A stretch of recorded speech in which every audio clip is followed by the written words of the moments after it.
vamos a primero estudiarlo, o vamos a revisar primeramente lo que nos enseña el verso del 9 al 17. Acuérdense que estamos tratando de hacer un estudio exegético. Si el Señor nos ayuda, vamos a abarcar lo más profundo que podamos.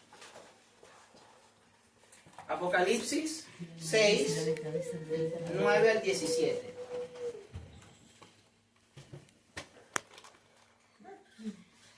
Vamos a leerlo entonces.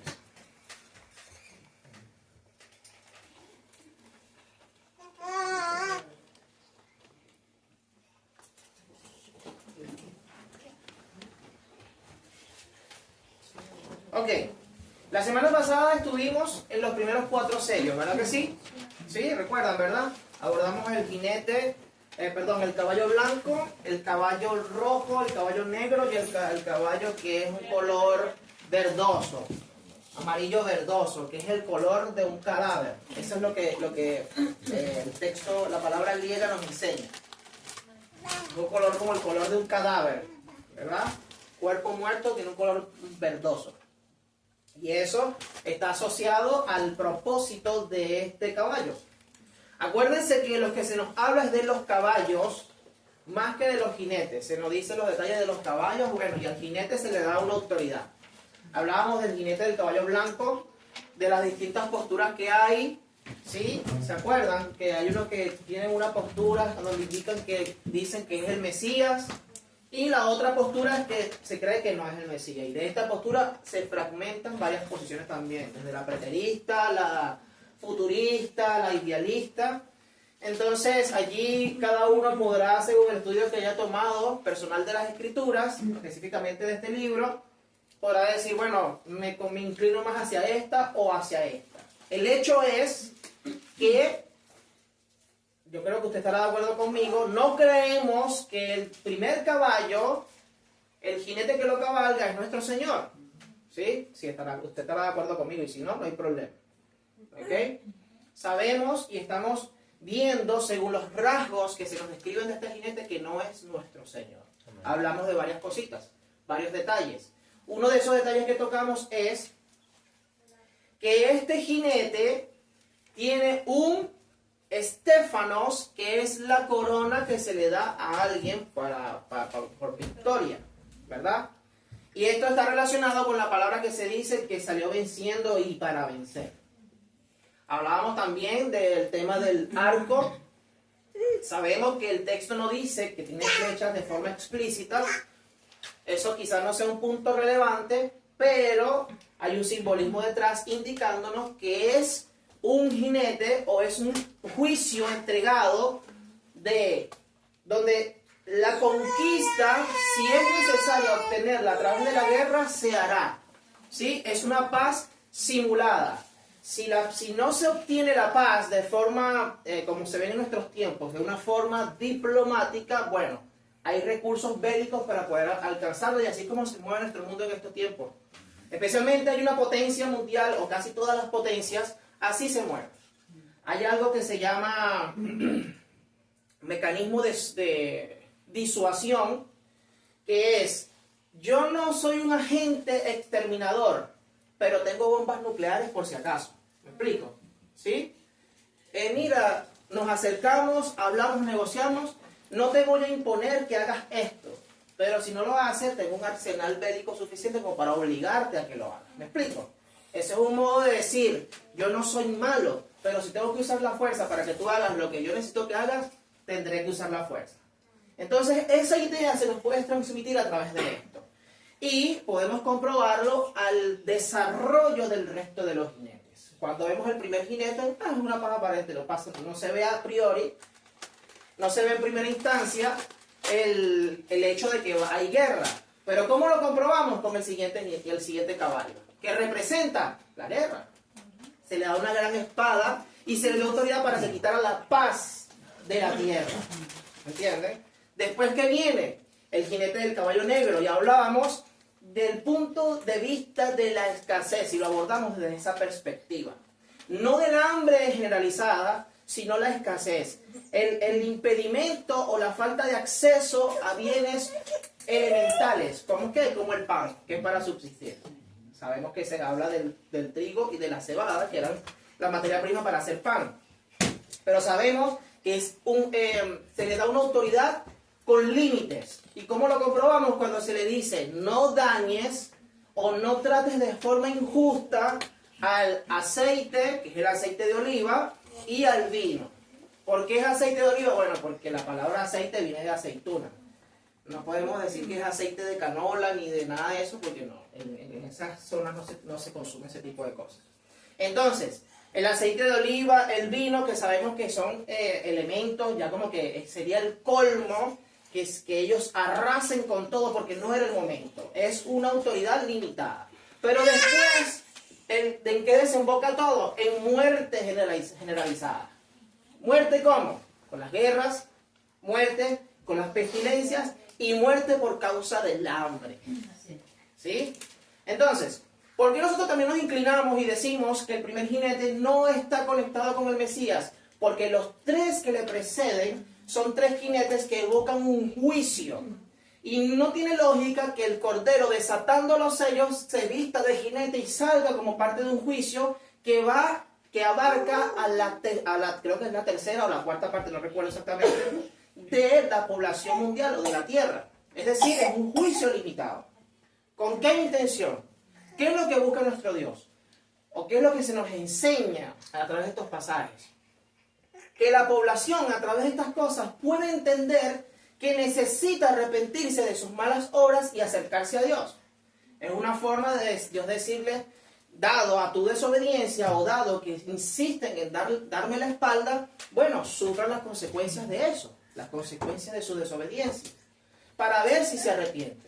Pero después nosotros vamos a ir viendo en Apocalipsis que Juan dice, ni aún así los hombres se arrepintieron de sus malas obras, de sus hurtos, de sus fornicaciones, etcétera, etcétera, etcétera.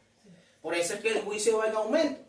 Pero bueno, para que no los alarguemos allí, espero que hayan entendido la enseñanza acerca de los jinetes. Bien, ahora entramos a esta parte, el capítulo 6.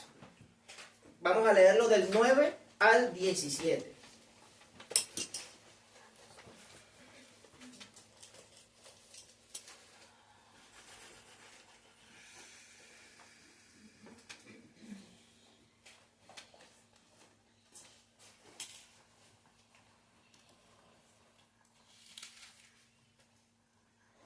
Ok. Dice así. Cuando abrió el quinto sello, seguimos en los sellos, vi bajo el altar las almas, de los que habían sido muertos por causa de la palabra de Dios y por el testimonio que tenían. Y clamaban a gran voz diciendo, ¿hasta cuándo, Señor, santo y verdadero, no juzgas y vengas nuestra sangre en los que moran en la tierra? Y se les dieron vestiduras blancas y se les dijo que descansasen todavía un poco de tiempo, hasta que se completara el número de sus consiervos y sus hermanos, que también habían de ser muertos como ellos. Vamos a dejar esta parte aquí un momento. Este es el quinto sello. Cuando se abre el quinto sello, Juan no mira juicio que se va a desatar sobre la tierra, sino que recibe una visión acerca de las almas que estaban debajo del altar.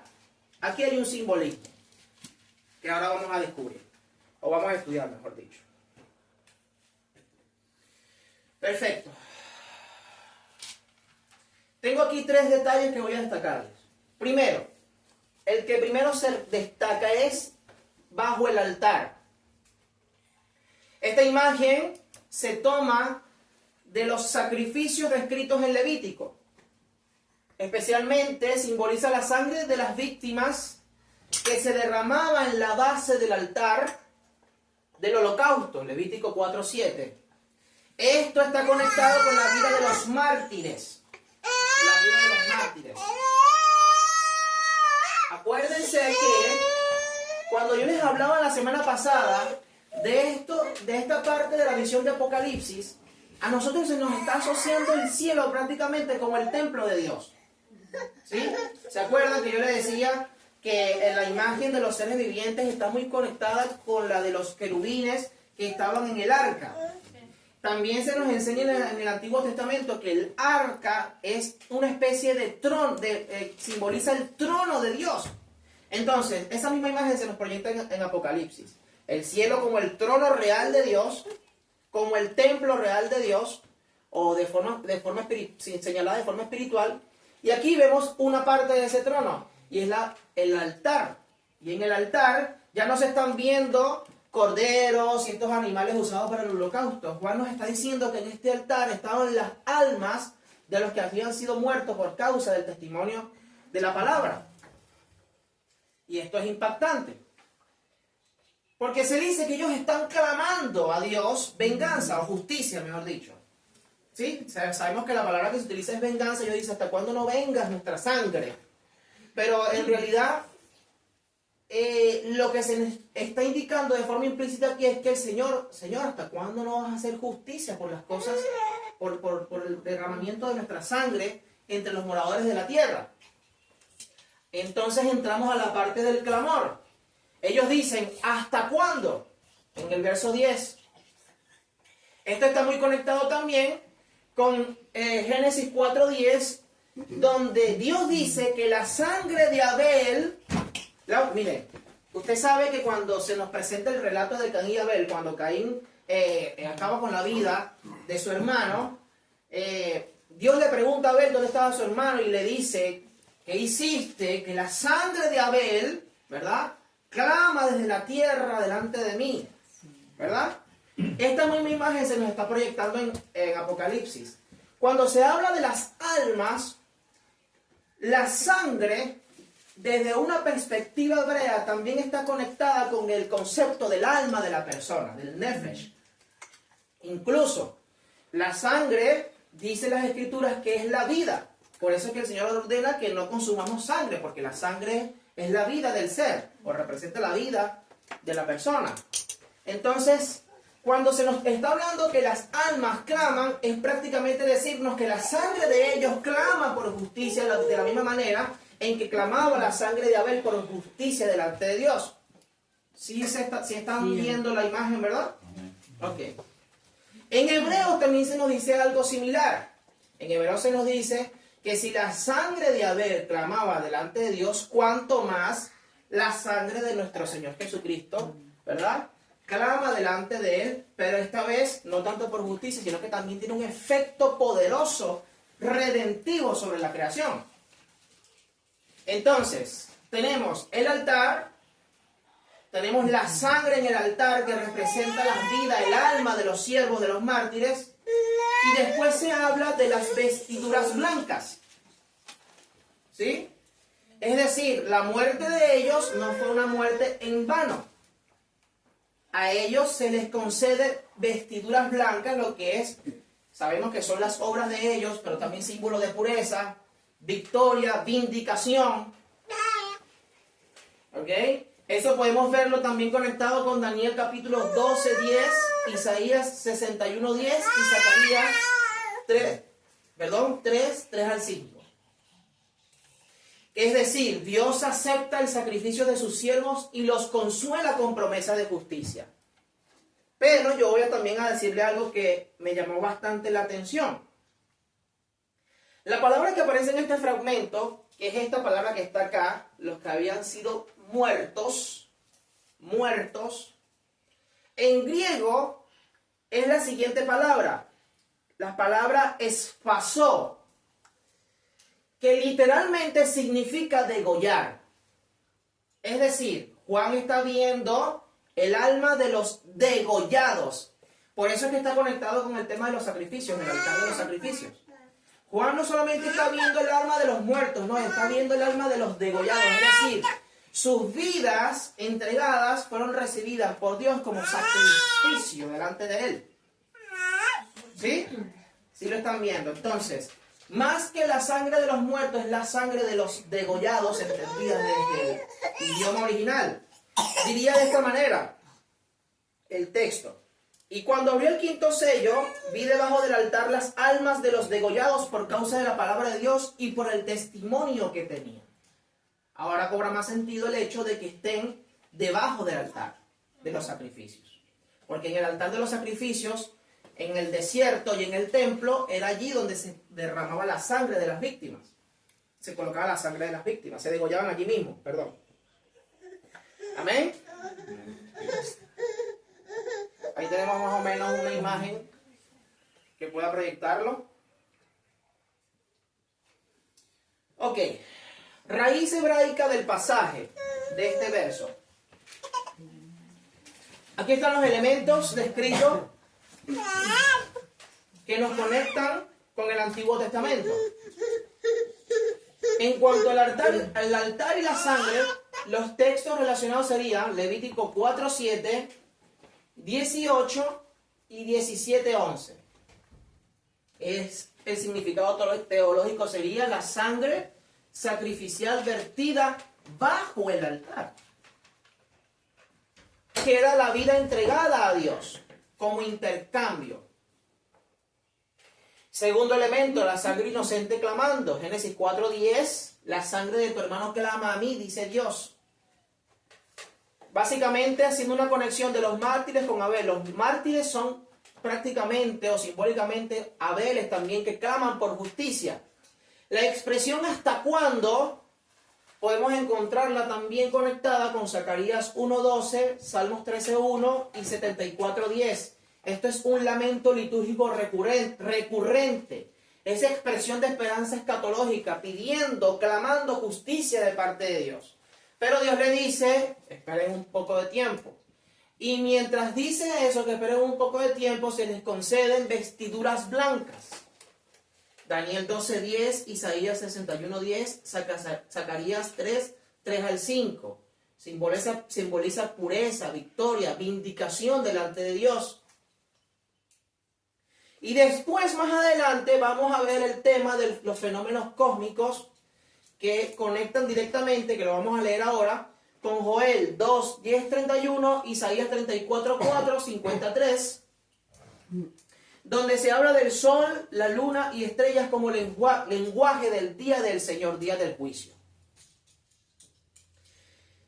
Y aquí tenemos una pequeña nota. De los 404 versículos del libro de Apocalipsis, 278, que son aproximadamente el 68.8%, hacen alusión al Antiguo Testamento. Lo que nos está diciendo que Juan no está inventando nada, sino lo que está trayendo es todo lo revelado, lo dicho en el Antiguo Testamento, y lo revela a la luz de nuestro Señor el Mesías. Y también a la luz de lo que se nos describe tanto del tabernáculo, del templo, en el Antiguo Testamento. Todo está conectado. Él lo está trayendo todo y lo está revelando desde una perspectiva espiritual mayor, donde el centro es nuestro Señor Jesucristo. Vamos a abordar otra pequeña parte. El comentarista George Eldon Ladd, en su comentario en Apocalipsis, clarifica que esta imagen del altar no implica una doctrina sobre el estado intermedio de los muertos. Es decir, esto no es el purgatorio. No tiene nada que ver con el estado de los muertos, dice él. Es simplemente una forma vívida de imaginar el hecho de que habían sido martirizados en el nombre de su Dios. La sangre clama por justicia como la sangre de Abel.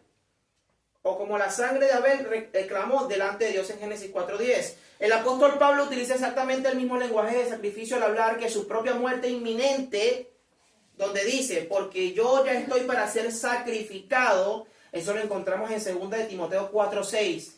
Y dice, y aunque sea derramado en libación sobre el sacrificio y el servicio de su fe, o al servicio de vuestra fe, según Filipenses 2:17.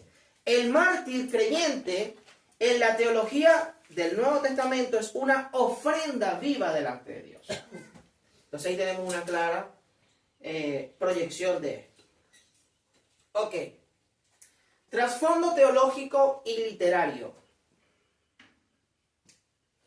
El género apocalíptico judío, en esta escritura de Apocalipsis, en esta parte. Fíjense ustedes, o acuérdense ustedes que esto fue escrito desde Patmos bajo persecución romana. El lenguaje está codificado para animar a las iglesias. Revelación de misterios celestiales mediante visiones simbólicas. dualismo cósmico, bien, mal, cielo, tierra, esperanza en la intervención divina para vindicar a los justos. Entonces, aquí surge una pregunta que se puede hacer naturalmente cualquier creyente. Sería, ¿por qué sufren los fieles? Es lógico, ¿verdad? Cualquiera se puede hacer esa pregunta. Wow, pero si yo sirvo a Dios, si yo esto, si yo lo otro, ¿por qué mueren de esta forma tan terrible? Número 1, Dios conoce el clamor y da vestiduras blancas, es decir, acepta el clamor de ellos. Dios establece un tiempo divino, descanso por un poco de tiempo. Tercero, justicia al cumplirse el número de consiervos, plan redentor, cuando Él les dice, aguanten un poco de tiempo o descansen un poco de tiempo hasta que sea completado el número de los hermanos suyos que han de morir igual. Cristología implícita. Los mártires claman al Señor santo y verdadero, pero es el Cordero quien abre los sellos. Entonces, Cristo es el único digno de ejecutar el juicio divino. La vindicación de los mártires se conecta directamente con la obra redentora del Mesías sufriente. Continuamos. Vamos a Apocalipsis 6, del 12 al 17. El siguiente tramo.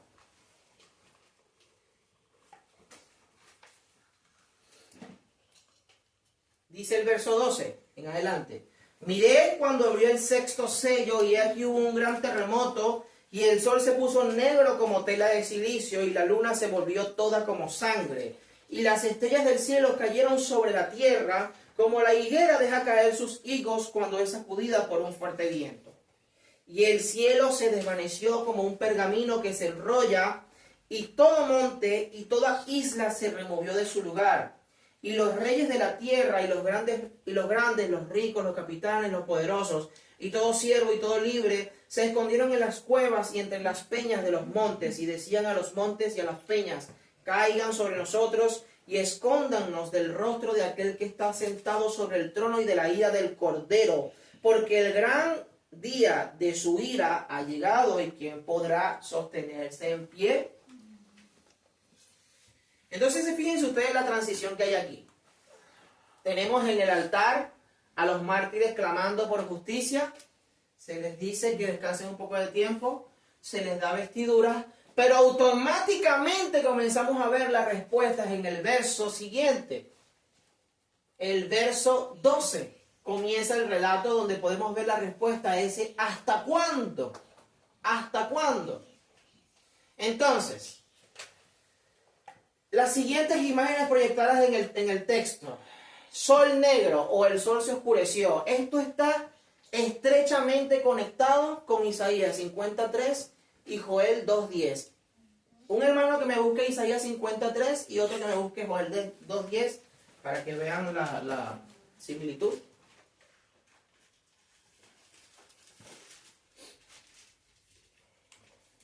Juan está tomando las palabras de los profetas, ¿ok?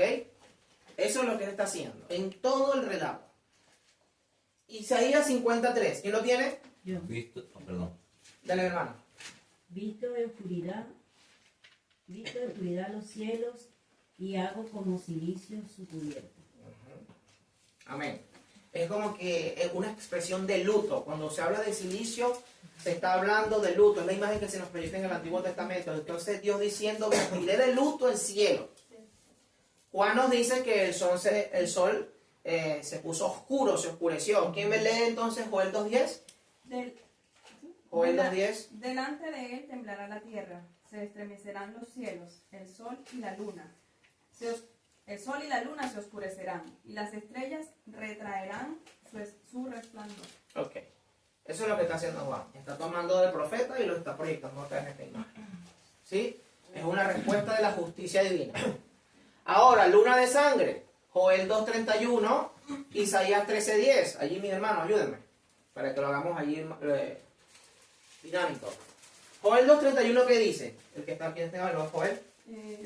Ajá. El sol se convertirá en tinieblas y la luna en sangre, antes que venga el día grande y espantoso del Señor. Ok.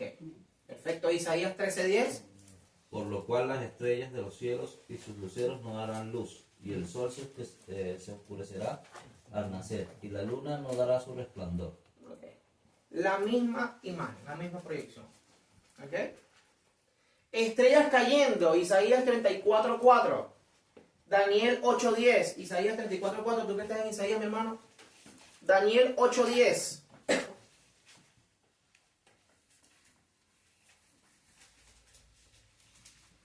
Ajá. 34:4. Y todo el ejército de los cielos se disolverá y se enrollarán los cielos como un libro, y caerá todo su ejército como cae la hoja de la parra, y como se cae de la higuera. Ok. Daniel 8:10.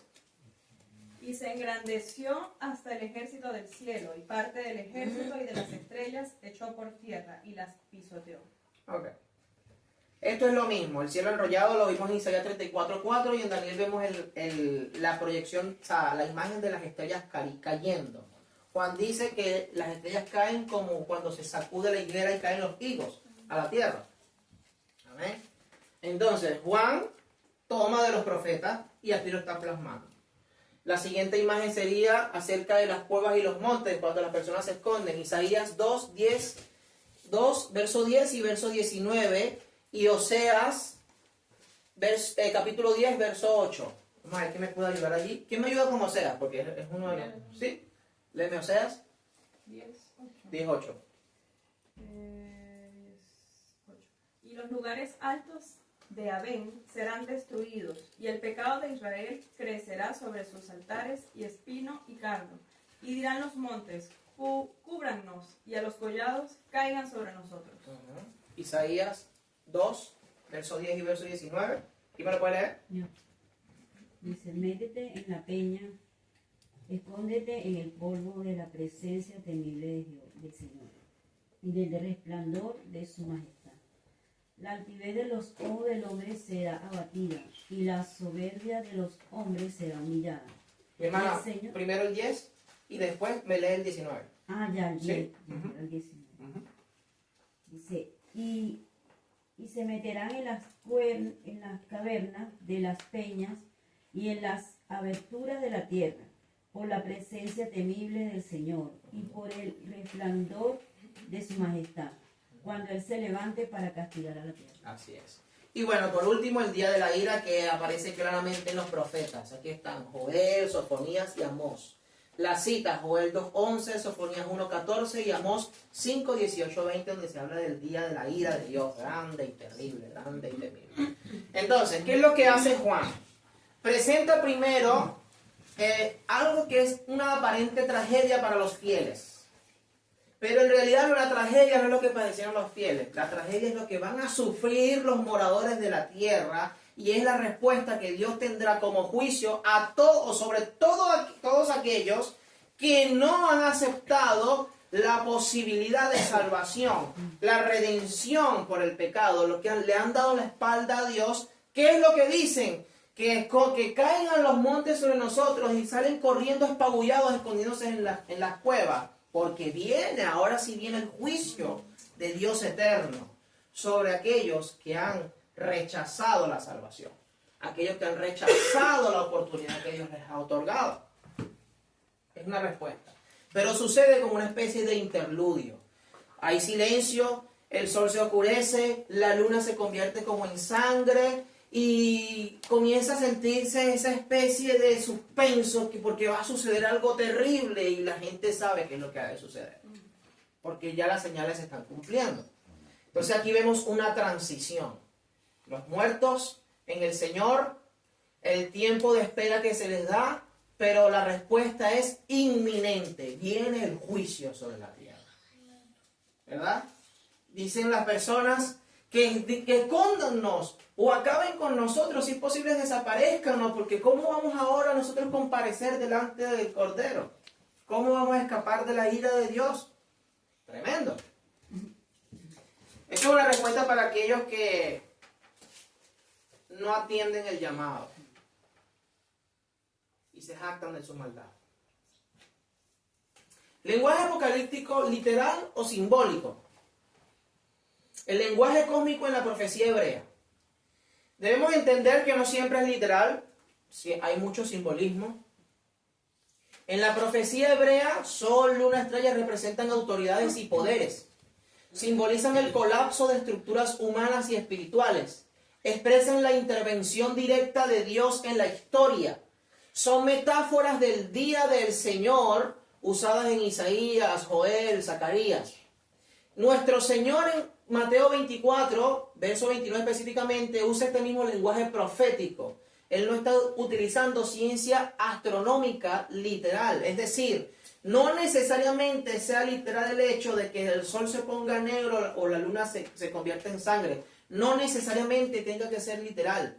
No necesariamente tenga que ser literal que las estrellas caigan del cielo. Si nosotros nos basamos en astronomía, veremos que una estrella supera por 1.000.000 de veces el tamaño de la Tierra, el lugar donde vivimos. Entonces imagínense ustedes muchas estrellas de ese tamaño cayendo sobre la Tierra. Yo creo que no basta una acercándose a millones de años luz cuando ya desintegra la Tierra. Entonces puede que no sea literal. ¿Está bien? Sino un lenguaje simbólico. Que quizás esté conectado más con el asunto de que ahora se acabó el tiempo para los que gobiernan sobre la Tierra, que son los que se jactan de su poder, produciendo males. Por eso es que es importante entender el juicio de los jinetes, de los caballos. Porque cuando entendemos el juicio de los caballos de la forma correcta, entendemos que probablemente lo que se está haciendo es que Dios está permitiéndole al ser humano que gobierne sobre la tierra. Y esto está trayendo caos sobre la humanidad, especialmente sobre los fieles. El que se le otorgue una corona al primer jinete, el del caballo blanco, diciéndoselo, tienes permitido vencer, conquistar, alcanzar mucho. Pero después vemos como consecuencia inmediata guerra. Después vemos escasez, hambre. Y después vemos como resultado final muerte por guerra, muerte por hambre, muerte por eso. Y es lo que hemos visto en la historia del mundo. ¿Ok? ¿Qué hizo Dios? Los dejó. Esto conecta muchísimo con lo que enseñó el apóstol Pablo cuando enseña acerca de que las personas cuando se empecinan en estar lejos de Dios, en ir en contra del diseño de Dios, ¿Dios qué hace? Los entrega, los deja. Es una forma de juicio y es terrible. Es terrible. Porque la persona que hace se convierte en su propio mal, en su propia destrucción. Pero eso también tendrá una consecuencia. Ya se va a acabar el tiempo en que a ustedes se les ha delegado poder. Se va a acabar el tiempo. Cuando se encuentren en su máximo pic, y esto podemos entenderlo cuando el apóstol Pablo dice, cuando declaren paz y seguridad, es decir, cuando crean que ya han llegado a la cúspide del dominio y crean que no les va a pasar nada, bueno, vendrá destrucción repentina para todos, dice el apóstol Pablo. Y lo estamos viendo que se va a manifestar ahora en Apocalipsis. El sol se oscureció, se puso de luto, la luna se convirtió en sangre y comenzaron a caer las estrellas del cielo. Es decir, ahora viene el juicio para los poderosos de la tierra. ¿Sí? ¿Sí me están siguiendo, mis hermanos? Entonces, probablemente lo que nos está hablando aquí, nuestro hermano Juan, nuestro apóstol, desde el pensamiento hebreo, debemos reconocer que no siempre el lenguaje que se utiliza de forma figurada es literal, o sea, es figurativo, no literal. El hecho de que esté hablando de sol vestido de luto, luna vestida en sangre y las estrellas cayendo, no quiere decir que sea literal, probablemente se está refiriendo a otra cosa. ¿Sí? Y es juicio sobre los poderes de la tierra. ¿Alguna pregunta en cuanto a esto? ¿Alguna duda? Mis hermanos, ¿todo perfecto? Ok. Necesito que me pregunten. Yo sería muy feliz si me preguntan. ¿Sí? Porque yo deseo poder ayudarlos a comprender. Cumplimiento progresivo. Ok. Desde un punto de vista histórico. Juicios parciales a lo largo de la historia que anticipan el fin. Puede verse desde esa perspectiva. Perspectiva escatológica. Eventos literales en tiempos del fin. Perspectiva existencial, la advertencia permanente sobre la urgencia del arrepentimiento. Y por último, el sello marca un punto de inflexión. Los juicios dejan de ser parciales, guerra, hambre, muerte, y se vuelven cósmicos y universales. Es decir, abarcan a toda la tierra. Vamos al siguiente punto. Con su permiso. Perfecto. El discurso de los olivos y Apocalipsis. Mateo 24, Marcos 13, Lucas 21 y Lucas 23. Nuestro Señor habló de estas cosas. Anunció estas cosas. De hecho, hay un patrón bastante interesante en Apocalipsis 24, que podemos asociarlo con los jinetes. Nuestro Señor Jesucristo en Mateo capítulo 24, hay una parte donde Él dice que habrá guerras y rumores de guerras, habrán hambres y pestilencias, y esto se traduce en muerte. Y ese patrón lo vemos nosotros plasmado en la imagen de los jinetes, que habla Juan en el capítulo 5. Ese mismo patrón seguido. Tenemos guerras y rumores de guerra, donde podemos asociarlo al primer jinete. Después vemos las guerras, la falta de que haya sido quitada la paz de la tierra, plasmada en el jinete de color negro, color rojo, y el jinete negro y el de color verdoso, asociado a las pestes, al hambre, a las grandes hambrunas, etcétera, etcétera, etcétera. ¿Sí?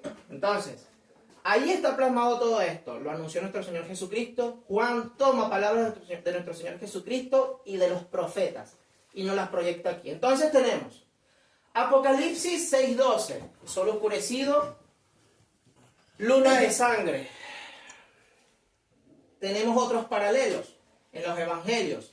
Esta misma expresión la utiliza nuestro Señor cuando se nos habla en Mateo 24:29, Marcos 13, 24 y 25. Lo mismo del sol oscuro, sol que pierde su luz, sol de luto y luna de sangre. Es decir, el sol se oscurecerá, la luna no dará su resplandor. Esas son las palabras de nuestro Señor Jesucristo.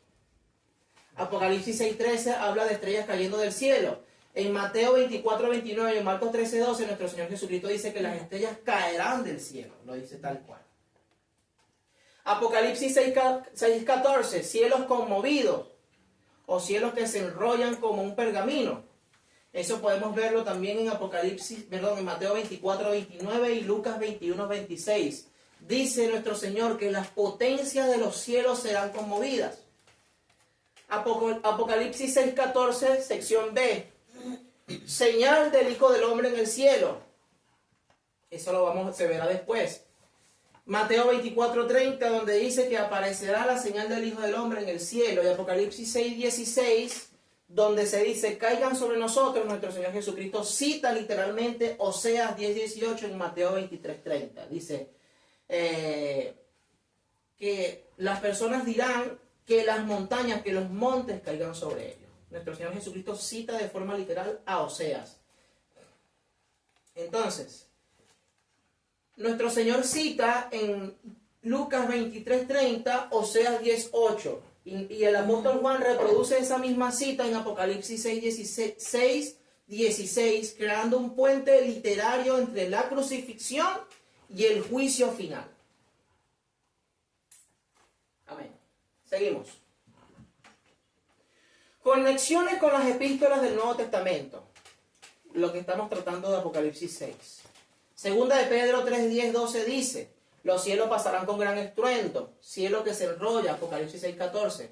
Los elementos ardiendo serán deshechos, tierra removida. El día del Señor vendrá como ladrón, inesperado y solemne. Romanos 2:5, ira acumulada, atesoras para ti mismo, ira para el día de la ira. La ira de Dios no es arbitraria, sino respuesta justa al pecado persistente. Paralelo directo con Apocalipsis 6:17, el gran día de su ira ha llegado. Primera de Tesalonicenses 5:2-3, se habla que el día del Señor vendrá como ladrón en la noche. Énfasis en la inescapabilidad del juicio para los no preparados. Paralelo con Apocalipsis 6:17, donde se dice, ¿quién podrá sostenerse en pie? Tenemos a Judas, capítulo 1, 14 y 15, versos 14 y 15, donde también se hace alusión a los escritos de Enoc y el juicio. El Señor viene con sus santas decenas de millares, dice Judas, Cristo como juez universal, ira del Cordero y juicio del Señor. Son expresiones de la misma realidad escatológica. Está hablando de exactamente lo mismo. Esto también lo proyecta Daniel y se plasma en el libro apócrifo de Enoc. Hebreos 12, 26, 29, conectado con Ageo 2:6, dice, aún una vez y conmoveré no solo la tierra, sino también los cielos. paralelo con Apocalipsis 6:14. Montes, islas removidas de su lugar. Dios conmueve lo creado para establecer lo inamovible, que es su reino. Primera de Corintios 15, 24 al 28, donde se habla de nuestro Señor Jesucristo como el juez. Cristo somete a todo enemigo, incluyendo la muerte. La ira del Cordero de Apocalipsis 6:16 es consistente con Cristo ejerciendo autoridad judicial plena. Unidad teológica del mensaje del Nuevo Testamento con el Antiguo Testamento, la palabra de los profetas. Es una unidad, no puede ser separada. El sexto sello como resumen anticipado. Conexiones internas a lo largo de Apocalipsis. ¿Qué quiero presentarles yo en esta diapositiva? Miren. Apocalipsis, a veces se nos presenta el mismo patrón de juicio, pero visto desde distintos ángulos. Y el capítulo 6 hace eso. Y miren cómo se nos presenta en este capítulo y después se desarrolla en capítulos más adelante. Por ejemplo, el verso 12 del capítulo 6 habla de un gran terremoto. Y este gran terremoto se ve ejecutado en el capítulo 8, versos 5, 11, versos 13 y 19 y capítulo 16, verso 18. El gran terremoto. Es lo mismo. Terremotos en las trompetas y en las copas. Es decir, se está mostrando desde diferentes ángulos. Primero los sellos, después en las trompetas y después en las copas. 7 sellos, 7 trompetas, 7 copas. ¿Hablando de qué? De una sola cosa, el juicio, la ira de Dios. El verso 12 también se habla del sol negro, luna sangrienta, pero Juan también proyecta esto mismo en el capítulo 8, verso 12 y capítulo 9, verso 2, donde se oscurece todo en la cuarta trompeta. En Apocalipsis 6:13 se habla de las estrellas cayendo. Y Juan lo desarrolla de una forma más amplia en el capítulo 8, verso 10 y 11 y el capítulo 12, 4, donde se habla de la estrella de Ajenjo y el dragón de las 7 cabezas. El capítulo 6, verso 14 se habla del cielo que se enrolla y en el capítulo 20, 11 y 21, 1 se habla ahora del nuevo cielo y la nueva tierra y el gran trono blanco. Capítulo 6, 17 se pregunta, ¿quién podrá sostenerse? En el capítulo 7, ahora vamos a ver la respuesta a esto. ¿Quién podrá sostenerse cuando vamos a ver a la multitud redimida? Es decir, ¿se sostiene quiénes? ¿Quiénes se sostienen? Aquellos que han lavado sus ropas, como vamos a ver en el capítulo 7, con la sangre del Cordero. Son los que no van a sufrir ninguna de las cosas que se describen como juicio sobre la tierra. Ahora vamos a entrar en esta parte de la respuesta a esto en el capítulo 7. Entonces, mis hermanos, clave hermenéutica. Apocalipsis 6:17 pregunta, ¿quién podrá sostenerse? Apocalipsis 7:9-12 responde, solo los lavados en la sangre del Cordero, y ya vamos a entrar allí. Síntesis teológica completa de esta parte. Unidad del mensaje bíblico. Desde Génesis hasta Apocalipsis, el Nuevo Testamento presenta un mensaje coherente. Cristo es el Salvador para los que creen y juez para quienes rechazan su gracia. Jesús como centro hermenéutico. Las mismas palabras que Jesús pronunció en los Evangelios, Mateo 24, Lucas 21 y 23, reaparecen en Apocalipsis. Juan revela lo que Cristo ya había enseñado. Urgencia evangelística. ¿Quién podrá sostenerse? Resuena con Pablo en Romanos, con Pedro y con nuestro Señor en Lucas. Prepárense ahora porque el día viene. Esperanza para los redimidos. Mientras los impíos gritan a los montes, los salvados cantan en Apocalipsis 7:10 y dicen, la salvación pertenece a nuestro Dios y al Cordero. El juez es también refugio. Mientras los impíos piden refugio a los montes y se esconden en las cuevas, el refugio para los creyentes es nuestro mismo Señor Jesucristo, porque se dice que la ira fue sobre Él con la intención de que los que creen en Él no sufran la ira, pero los que no se refugian en Él sufrirán la ira.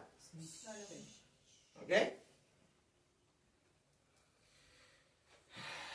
Aplicación pastoral y práctica.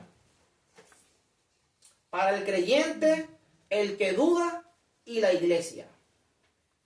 Aplicación para el creyente. Mis hermanos, Dios no olvida el sufrimiento de sus hijos. Las almas están bajo el altar en presencia divina, es decir, las almas de los redimidos, de los fieles, no están en la tumba y esperando ser despierta el día del juicio para condenación. No, la muerte de los santos, como dice el salmista, es estimada para nuestro Dios. Entonces, no hay de qué preocuparse. No temas la ira del Cordero, si estás en el Cordero, su sangre te cubre. Los trastornos cósmicos recuerdan que este mundo no es nuestro hogar final. La vindicación final es segura. Las vestiduras blancas anticipan la resurrección y el reinado con Cristo. Es decir, los que mueren en Cristo tienen aseguradas las vestiduras blancas, las cuales nos permiten ser reconocidos por Él. ¿Sí? No hay de qué angustiarse ni de qué preocuparse. Para el que duda, la pregunta, ¿quién podrá sostenerse en pie? ¿O quién podrá sostenerse? Es una invitación a buscar refugio en Cristo antes de que sea demasiado tarde. La ira del Cordero apunta a nuestro Señor, quien ya cargó con la ira divina en la cruz, según Romanos 5:9. Entonces, nuestro Señor, ¿qué ofrece? Ofrece refugio antes de que llegue el día del juicio. En tanto juez como Salvador, la misma persona ante quien tiemblan los impíos es aquella en quien confían los redimidos. Entonces, para unos es refugio, para unos es juicio, para otros es juicio. Entonces, para el que duda, despierte. Para la iglesia, si el juicio es real y universal, compartir el evangelio entonces no es opcional. ¿Sí? Hay que anunciar a las personas que el juicio viene. Proclamar con urgencia, he aquí ahora el tiempo aceptable, es decir, hay tiempo de que se arrepientan. Es tiempo de que todos vengan al conocimiento del Dios verdadero, porque después será muy tarde.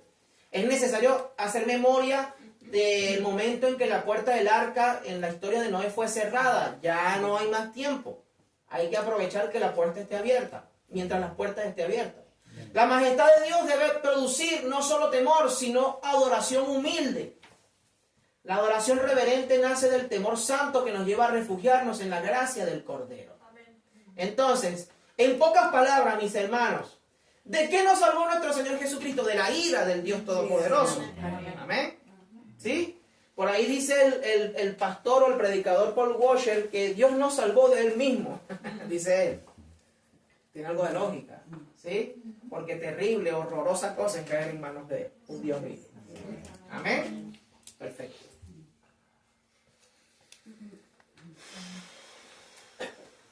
Entonces, como conclusión de esta parte, la misma persona ante quien tiemblan los impíos es el refugio de los redimidos. Dice Juan 3:36, el que cree en el Hijo tiene vida eterna, pero el que se rehúsa a creer en el Hijo no verá la vida, sino que la ira de Dios está sobre él. Eso no es opcional. O estás con Cristo para vida o estás sin Cristo para muerte. ¿Sí? Entonces, el quinto sello habla de los mártires sobre el altar, anunciando esperanza o espera con esperanza. El sexto sello, el cosmos conmovido, pues se acerca la ira del Cordero. Y en el capítulo 7 vamos a ver la respuesta. Solo el Cordero es quien salva. Ahora pasemos a Apocalipsis capítulo 7.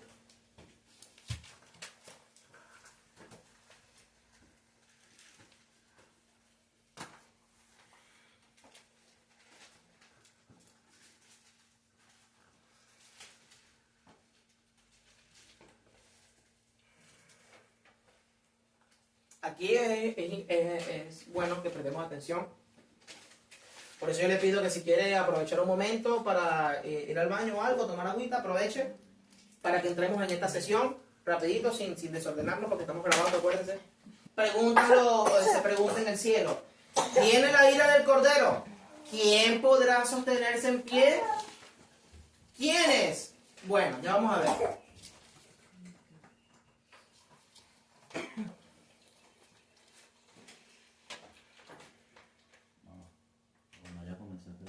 Sí, ya está.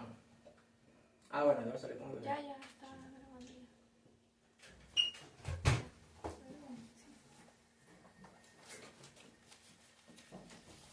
Ok, bueno, pasemos al capítulo 7.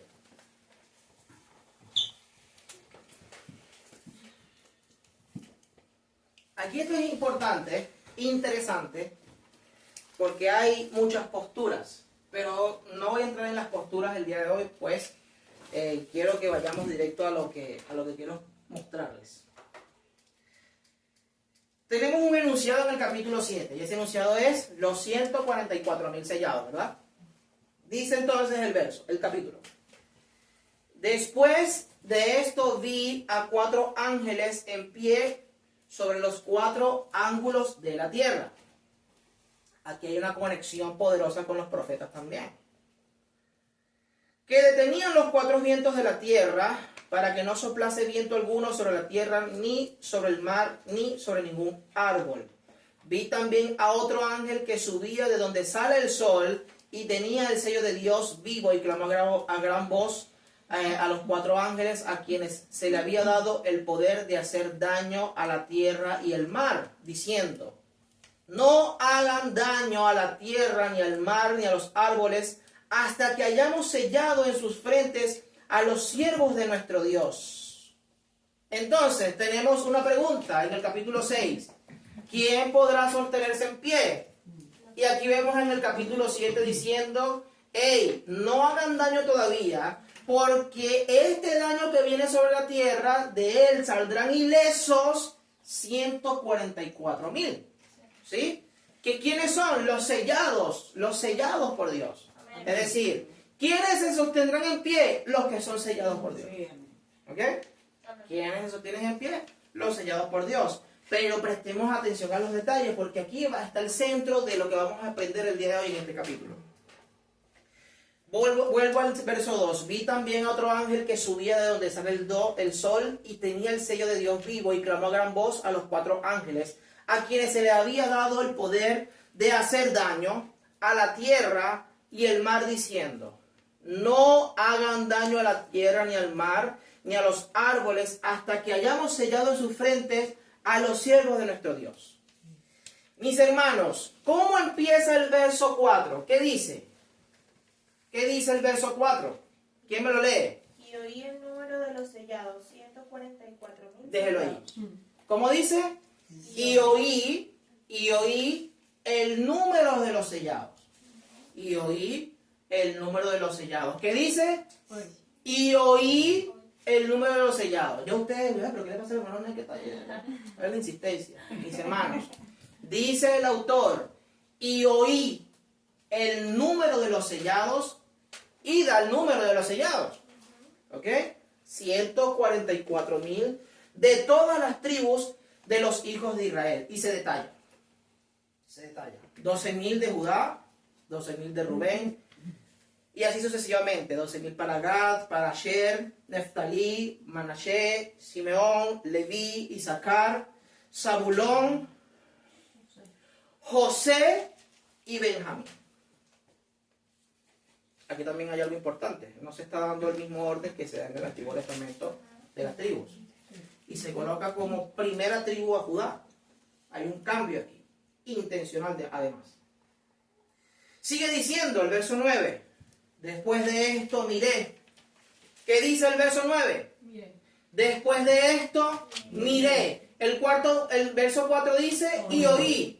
Ahora dice miré. Perfecto. Y aquí una gran multitud, la cual nadie podía contar, de todas las naciones y tribus y pueblos y lenguas que estaban delante del trono y en la presencia del Cordero, vestido de ropas blancas y con palmas en las manos, y clamaban a gran voz diciendo: la salvación pertenece a nuestro Dios, que está sentado en el trono, y al Cordero. Y todos los ángeles estaban de pie alrededor del trono, y de los ancianos y de los 4 seres vivientes, y se postraron sobre sus rostros delante del trono y adoraron a Dios diciendo: amén. La bendición y la gloria y la sabiduría y la acción de gracias y la honra y el poder y la fortaleza sean a nuestro Dios por los siglos. Amén. Amén. Amén. Perfecto. Mis hermanos, por favor, los teléfonos, se los pido. Se los pido, por favor. Ayuden a la hermana. No se preocupe, tranquilo. No se preocupe. La hermana es una persona muy solicitada. Ya me están llamando para atrás, pero en al lado, ¿no? Ponlo ahí en perfiles de oración. Amén, amén. ¿Listo? ¿Ya? No se me pierdan. Perfecto. Entonces, los sellados y la gran multitud, análisis exegético profundo del capítulo 7. Dice, después de esto vi una gran multitud, la cual nadie podía contar, de todas las naciones, tribus, pueblos y lenguas que estaban delante del trono y en la presencia del Cordero. Los 144.000 se presentan aquí desde una instancia escatológica, sellados, significando protección divina. Se van a salvar únicamente los sellados por Dios. ¿Sí? Porque se dice a los cuatro vientos, a los ángeles, no hagan daño ni a la tierra, ni al mar, ni a los árboles, ni a nada, hasta que no sean sellados. ¿Sí? Hasta que no sean sellados. Después ve Juan una multitud gran multitud de naciones redimidas ante el trono. ¿Qué se puede entender entonces como Israel expandido, plenitud mesiánica, promesas a Abraham? Ya vamos para allá. Entonces, análisis exegético completo del capítulo 7. Vayamos allá. ¿Se acuerdan lo que le decía? Verso 4, oír, y el siguiente verso, ver. Esto es importante comprenderlo. ¿Por qué? Porque Juan oye 144.000, él no ve 144.000. ¿Estamos de acuerdo? ¿Sí?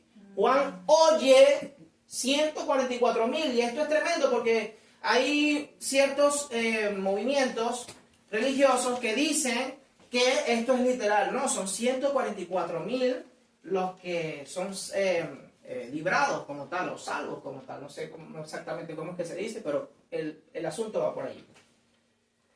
Entonces, él oye un número, pero mira una gran multitud. Esto tiene una explicación. ¿Ustedes se acuerdan cuando abordamos el capítulo 5? El capítulo 5 también se presenta este mismo patrón. Juan ve que el que está sentado en el trono tiene un rollo en su mano sellado con 7 sellos. Y no se hallaba quien lo pudiese abrir, ni en el cielo, ni en la tierra, ni en ninguna otra parte. ¿Y qué dice? Juan lloraba mucho, yo lloraba mucho. Y un anciano se le acerca y le dice, no llores, el león de la tribu de Judá ha vencido. ¿Verdad? Él oye, el león de la tribu de Judá ha vencido, pero después dice, y miré a uno como cordero inmolado. Juan, cuando miró el león que le habían dicho que había vencido, no, miró al cordero. Entonces, a ese le presenta el principio escatológico, pero ve la realidad revelada. ¿Sí? Aquí tenemos el mismo patrón. Él oye del principio escatológico. 144.000, que no es más que un número de plenitud, porque imagínense ustedes cuántas personas no han aceptado la verdad de Dios y han confiado y han puesto su fe en nuestro Señor Jesucristo a lo largo de la historia, desde que Él descendió a los cielos. Entonces muchos dirán, pero y mi abuelita que fue fiel, no sé qué, y ella cuidaba a los enfermos y socorría a las viudas, ayudaba a los huérfanos y era fiel al Señor y guardaba sus mandamientos. Imagínense ustedes, 144.000 nada más. ¿Y qué pasó con nosotros? Bueno, vamos a dar. Apocalipsis 5:6. 5:6. Precursor. Juan oye el león de Judá y ve a un cordero inmolado. Misma figura, doble perspectiva. Mesías vencedor y sacrificio a la vez. Número versus multitud. Primero un pueblo perfectamente contado, 144.000. Luego aparece innumerable. Entonces es un poco paradójico. Eco de Abraham. A Abraham se le promete algo. Tu descendencia será como las estrellas. Entonces quiere decir que Israel no se reduce a la etnia como tal, sino que abarca la totalidad de un pueblo amplio de todos los tiempos. Y acuérdense que se señala toda lengua, toda tribu, toda nación. Los que ve Juan. Un solo pueblo, dos vistas. El doctor Bootcamp, en 1993, explica o dice, la transición, después de esto miré, revela la dimensión universal del Israel escatológico. no un grupo distinto. Es decir, Juan no está hablando de dos grupos. Los 144.000, un grupo, y la multitud que nadie podía contar, otro grupo. Acuérdense del principio, oír, ver. Él no vio 144.000, él vio una multitud que nadie podía contar. Al principio se dice de un número, pero después dice, wow, pero es que en realidad no se puede contar. ¿Ok? Perfecto. Entonces, mis hermanos, yo de forma particular les digo, mis hermanos, nosotros somos el pueblo escatológico dentro de los 144.000. Amén. Se lo digo yo y que el Señor nos siga guiando en cuanto a esto. Vamos a seguir estudiando entonces.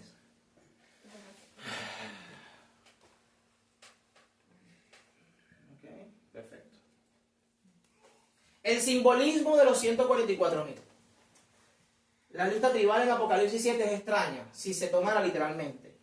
Dan no se menciona, Efraín tampoco se menciona a José, aparece junto a Manasés, y Judá aparece primero, no Rubén. Acuérdense que el primero de los hijos de Israel era Rubén. Entonces, los 144.000 serían en términos matemáticos, 12 por 12 por 1000. 12 por 12, 144 por 1000, 144.000. Hay una perspectiva. Se dice 12 tribus por 12 en cuanto a la plenitud apostólica, por 1000 totalidad extensa. El pueblo de Dios completo, perfectamente preservado y sellado. G.K. Bale es el que comenta sobre esto en 1999. Este es el nombre de la persona que hace el comentario, G.K. Bale. ¿Por qué falta Dan? Dan, según Jueces 18:1 y 18 y Primera de Reyes 12, 28 y 30, se dice que Jeroboam, que era de la tribu de Dan, colocó un becerro en Dan. Es decir, la omisión simboliza con exclusión por apostasía, no rechazo étnico definitivo. Pero se puede explicar de esa manera. ¿Por qué desaparece Efraín? Efraín, corrupción espiritual en los profetas. Osea habla de esto, Osea 4:17. Efraín se ha unido a los ídolos, dice Osea. José ocupa su lugar como nombre purificado de asociaciones idolátricas. Esto es otra interpretación igual. José como puente y voces de eruditos al respecto. Consenso académico sobre la identidad de los 144.000. José vivió entre gentiles. Acuérdense ustedes, ¿dónde vivió José? Egipto. Vivió entre gentiles. Salvó naciones, no solamente salvó a su familia, salvó a todas las naciones de la tierra. Cuando, ¿se acuerdan ustedes, no? La escena de las vacas flacas, las vacas gordas, todo eso.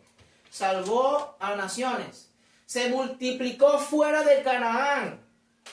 Él ya es Israel, es decir, él representa a Israel, pero expandiéndose entre las naciones sin perder el pacto. Su esposa era egipcia, hija de un sacerdote egipcio. ¿Sí? Ok, el doctor Bale dice, los 144.000 son la totalidad del pueblo mesiánico, Israel transfigurado escatológicamente. El número evoca el pueblo de Dios completo, guardado para la guerra espiritual.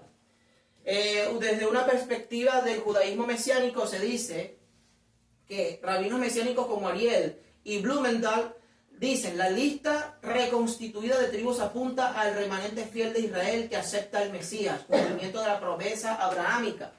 El doctor Gusick y Leo Morris dicen, la mayoría de los eruditos ven en los 144.000 la iglesia de los judíos convertidos, identificados como israelitas. Y León Morris dice, Juan va repetidamente al mismo tema mostrando nuevas facetas. La gran multitud, Israel universal ante el trono. Se dice, de toda nación y lengua. La fórmula toda nación, tribu, pueblo y lengua es la fórmula del reino universal del Cordero. Eco de Génesis 12:3 y 17:4-5. Todos tenían vestiduras blancas y palmas en sus manos. Simboliza redención, victoria y adoración. Sale de la gran tribulación, dice Apocalipsis. Es decir, Acuérdense que se les ordena a los ángeles no desatar juicio para que no sea dañada la tierra, el mar y los árboles antes que sean dañados. Es decir, por eso es que salen de la gran tribulación. ¿Ok? Son librados de todo el mal. Es decir, ninguna de estas cosas les hará daño a los sellados por Dios. Lo mismo que en Egipto, Israel no fue afectada por las plagas mientras estuvo en Gosén. ¿Sí? ¿Sí? Es decir, son librados de la gran tribulación. Podemos entenderlo literal, que fueron sacados como se entiende, que fueron sacados de forma literal. Pero si nosotros nos vamos a las escrituras, en las mismas escrituras encontramos ejemplo de esto. Dios guarda a los suyos del juicio. Lo vemos con Israel en Egipto. Lo vemos con Lot en el juicio que se desata sobre Sodoma y Gomorra. Dios los protegió. A Lot los sacó, sí, lo protegió. Pero a Israel en Gosén, Israel siguió viviendo en Egipto mientras las plagas estaban siendo desatadas en Egipto. Estamos allí en esa... Nos ubicamos allí, ¿verdad? Amén. Perfecto. Entonces, salen de la gran tribulación, Apocalipsis 7:14, lavados en la sangre del Cordero, imagen del sacrificio expiatorio. Es decir, aceptaron el sacrificio de Jesucristo. ¿Sí? La respuesta a Apocalipsis 6:17, ¿quién podrá sostenerse? Entonces, ¿quiénes se pueden sostener? Solo los lavados en la sangre del Cordero. El doctor Buchan dice que el capítulo 7 es el intervalo que responde a la pregunta del sexto sello. Mis hermanos, Israel no fue reemplazado. Eso viene del dispensacionalismo. Israel no fue desplazado ni desechado. Israel es un concepto espiritual superior, donde ya no involucra a lo que desciende de forma sanguínea de Jacob, de Israel, sino a todos aquellos que han recibido el mensaje del Evangelio, que es la muerte expiatoria de nuestro Señor Jesucristo y su resurrección venciendo la muerte, la cual abarca a todos aquellos, este beneficio abarca a todos aquellos que creen en Él y le obedecen y le siguen. Amén. La muerte no tiene parte sobre ellos. La muerte no tiene parte sobre los sellados. Podrá caerse los montes, ser destruido todo, pero hay una promesa. Nada de eso nos dañará, porque nosotros no hemos sido puestos para ira, dice el apóstol Pablo. ¿Estamos de acuerdo? Perfecto. Raíces bíblicas del capítulo 7. El Antiguo Testamento y el Nuevo Testamento como clave hermenéutica del capítulo 7. 144.000 sellados. En Ezequiel, capítulo 9, 4, 6, se habla o se hace una pequeña alusión sobre esto. Había un juicio, o iba a haber una tragedia que azotaría a Israel, específicamente a Jerusalén, y Dios salva a unos que son sellados. Esto se ve, lo puedes estudiar después. Ordena, o Ezequiel ve una visión donde hay unos que son sellados, se le coloca una taf en la frente. Esto puede estudiarlo después usted. Ezequiel 9, 4, 6 es la misma imagen que se nos proyecta en Apocalipsis 7, 3. El sello protege del juicio, paralelo con la señal en la frente de Ezequiel, antes del juicio sobre Jerusalén. Efraín, plenitud de naciones, Génesis 48, 19. Aquí hay un término importante para poder comprender lo que ve, no lo que oye Juan, sino lo que ve. Acuérdense que hay una promesa. Y hay un pasaje bastante curioso que vemos en el momento cuando José presenta a sus dos hijos delante del patriarca. ¿Cuáles son los hijos de José? Manasés y Efraín. ¿Qué es lo que hace Juan? ¿Quién se acuerda? ¿Qué es lo que hace el patriarca Jacob? Cuando José lo presenta y José le dice a Jacob que los bendiga. ¿Qué es lo que pasa? Sí, pero él hace algo. Él hace algo. Él cruza los brazos. Se dice que cruza los brazos y bendice a los hijos de la siguiente manera. Él coloca a Efraín como superior a Manasés.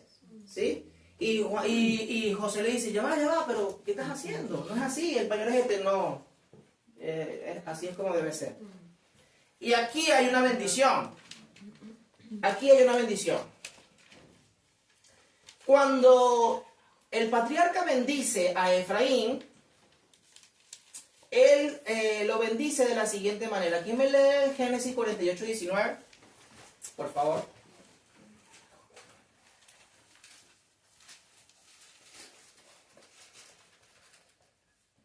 Y alguien que me busque Romanos 11, 25. Mas su padre no quiso y dijo, lo sé, hijo mío, lo sé. También él vendrá a ser un pueblo y será también engrandecido, pero su hermano menor será más grande que él y su descendencia formará multitud de naciones. Ok. ¿Qué dice Pablo en Romanos 11:25? Porque no quiero, hermanos, que ignoréis este misterio, para que no seáis arrogantes en cuanto a vosotros mismos, que ha acontecido a Israel endurecimiento en parte y hasta que haya entrado la plenitud de los gentiles. Yeah. Plenitud de los gentiles. La palabra que aparece en Génesis 48:19 para una nación o pueblo, ¿cómo es que dice mi hermana? Él será una nación. Formará multitud de naciones. Formará multitud de naciones. Es la palabra Melo Hagoyim. O Melo Hagoyim. Esta palabra, cuando se transliteró a la Septuaginta, que es la versión griega del Antiguo Testamento, es la misma palabra que Pablo cita en Romanos 11:25 y fue traducida como plenitud de los gentiles. Entonces, aquí hay algo que nosotros podemos entender de la siguiente manera. Cuando Pablo dice, mi hermano, no ignoren esto, a Israel le ha sucedido endurecimiento en parte, ¿hasta qué? Hasta que entre la plenitud de los gentiles. Y después, como está escrito, todo Israel será salvo. Yo veo una conexión importante, no voy a decir que así lo sea, tampoco voy a inferir tanto hasta allí, pero veo una conexión importante entre las palabras del patriarca profetizando sobre Efraín y el concepto de la plenitud de los gentiles. ¿Qué vemos en Apocalipsis? Vemos las almas de los siervos en el altar y se dice, descansen hasta que sea completado el número de los consiervos de ustedes. Después vemos en el capítulo 7 un número que oye Juan, pero cuando ve multitud de naciones, ¿qué dice Juan? Ve a personas de toda lengua, tribu y nación. ¿Sí? ¿Qué es lo que ve Juan? Melo Hagoyim.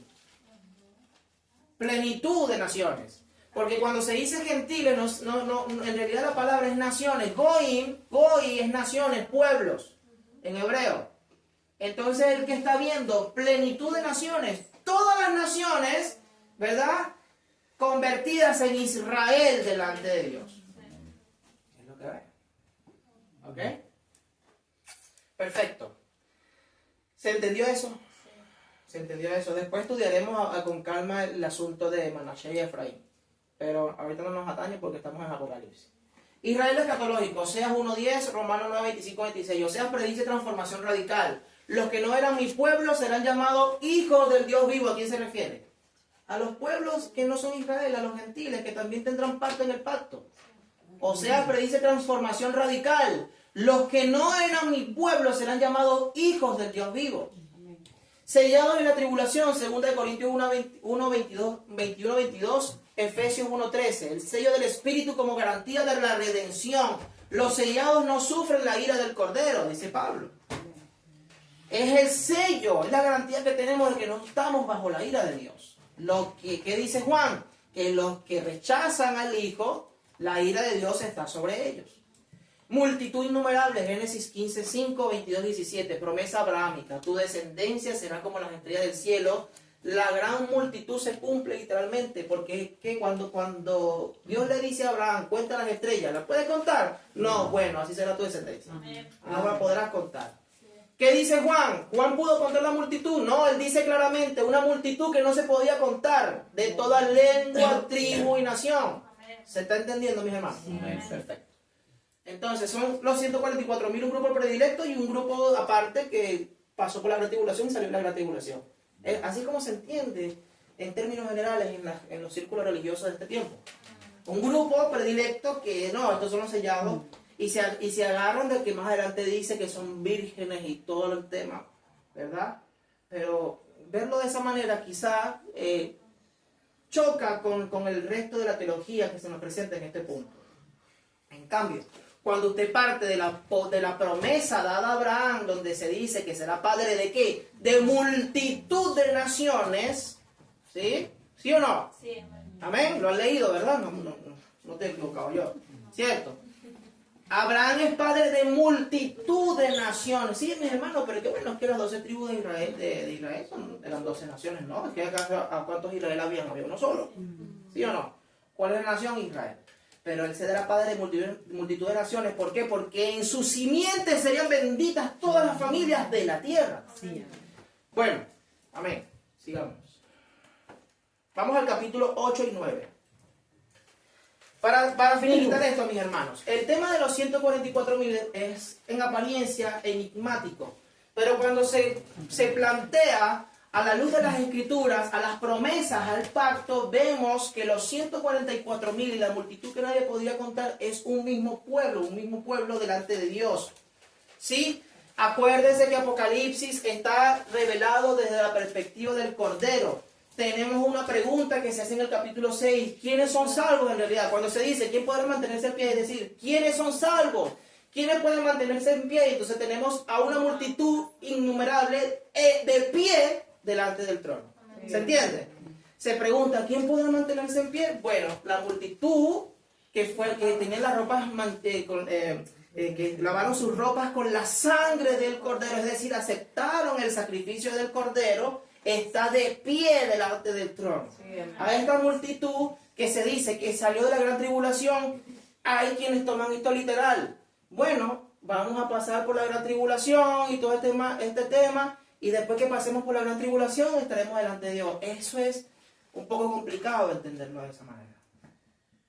Decir que vamos a pasar por la gran tribulación es decir que estamos bajo la ira de Dios, porque eso también tiene su explicación y lo veremos más adelante cuando hablemos acerca de la gran tribulación, porque se separa la gran tribulación de la ira de Dios y se hace una cuestión que es un poco complicada.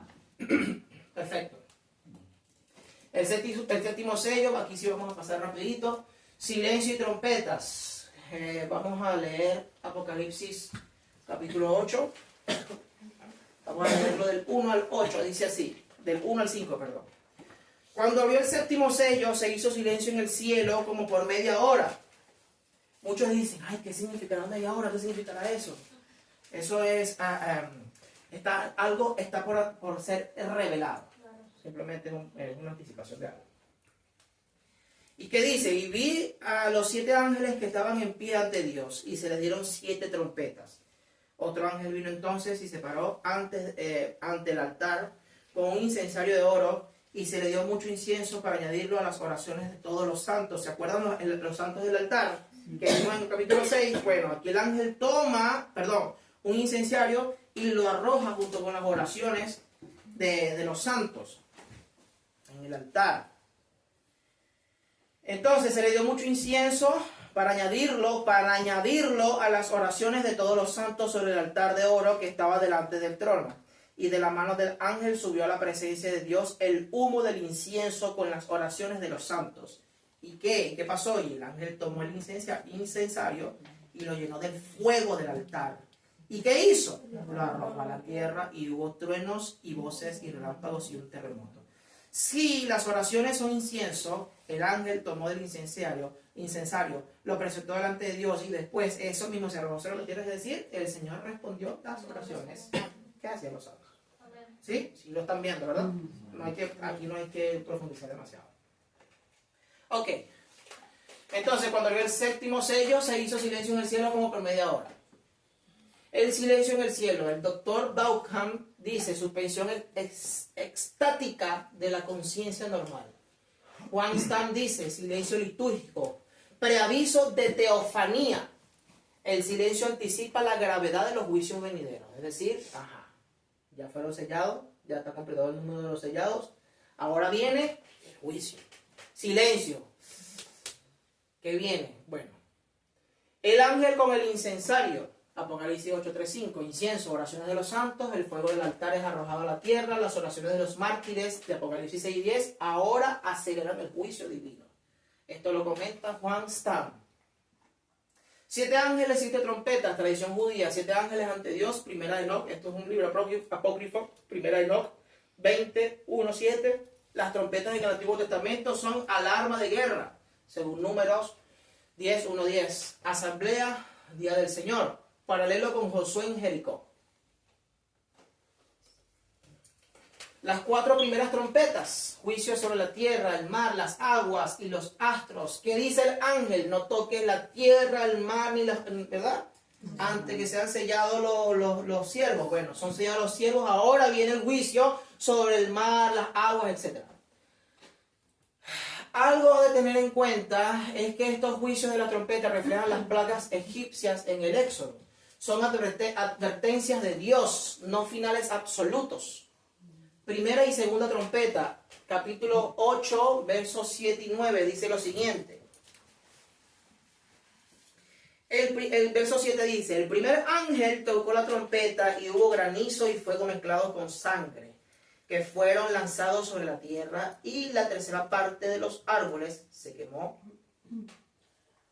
Se quemó toda la hierba verde. Se quemó la tercera parte de los árboles. Ustedes ven que se quemaron todos los árboles de toda la tierra, no, la tercera parte. Es un juicio limitado, ¿verdad? No es generalizado y completo. Y el 8 dice, el segundo ángel tocó la trompeta y como una gran montaña ardiendo en fuego fue precipitada en el mar, y la tercera parte del mar se convirtió ¿en qué? En sangre. Y murió la tercera parte de los seres vivientes que estaban en el mar, y la tercera parte de las naves fue destruida. Ok, entonces, el granizo, fuego y sangre quema la tercera parte de la tierra. Esto está conectado con Éxodo, capítulo 9, 23 y 24. Y número 2, la montaña ardiente al mar destruye la tercera parte del mar.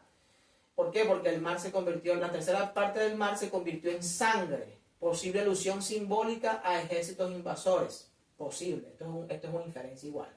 Pero está conectado con las plagas de Egipto. ¿Sí? En Egipto también hubo una plaga que convirtió el agua en sangre, ¿verdad?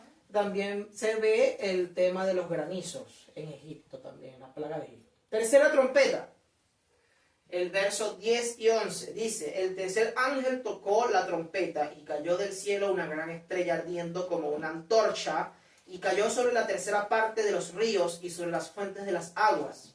Y el nombre de la estrella es Ajenjo, y la tercera parte de las aguas se convirtió en ajenjo. Y muchos hombres murieron a causa de esas aguas porque se hicieron amargas. El nombre ajenjo en el griego es aptinjos. Algunos ven aquí la corrupción espiritual que amarga el alimento del pueblo de Dios. Eso es otra interpretación igual. La cuarta trompeta, versos 12 y 13, dice, el cuarto ángel tocó la trompeta y fue herida la tercera parte del sol, y la tercera parte de la luna, y la tercera parte de las estrellas, para que se oscureciese la tercera parte de ellos, y no hubiese luz en la tercera parte del día, y asimismo de la noche. Esto es absolutamente simbólico. Simbólico, y vemos aquí lo que se dice. Tercera parte del sol, la luna y estrellas oscurecidos. Un águila vuela gritando, un águila o un ángel gritando, ¡ay, ay, ay! Es lo que viene después. Anuncia los 3 últimos juicios, muchos más severos. Eclesiológicamente es oscureción, o se oscurece, o ya como que ya se acabó el tiempo para que las personas se arrepientan. Hubo un tiempo para arrepentimiento, hubo un tiempo para que las personas se volvieran a Dios y no quisieron. Entonces, ay, ay, ay, vienen los famosos ayes sobre la tierra. Entonces, ¿qué es lo que se nos está proyectando en esta parte aquí? Cuando ustedes estudian Éxodo, o cuando leen Éxodo, ustedes ven que primero Moisés se acerca a Faraón a decirle, deja, así dice Elohim, nuestro Dios, deja ir a mi pueblo, ¿verdad? No quiere, es decir, es simbolismo de arrepentimiento, es decir, bueno, no reconoce, voy a dejarlo ir, no quiere. ¿Qué hace Dios? Plaga, primera plaga. Y se acerca después la primera plaga con Moisés otra vez. Deja ir a mi pueblo. Bueno, sí, pero después no. Otra plaga, así sucesivamente.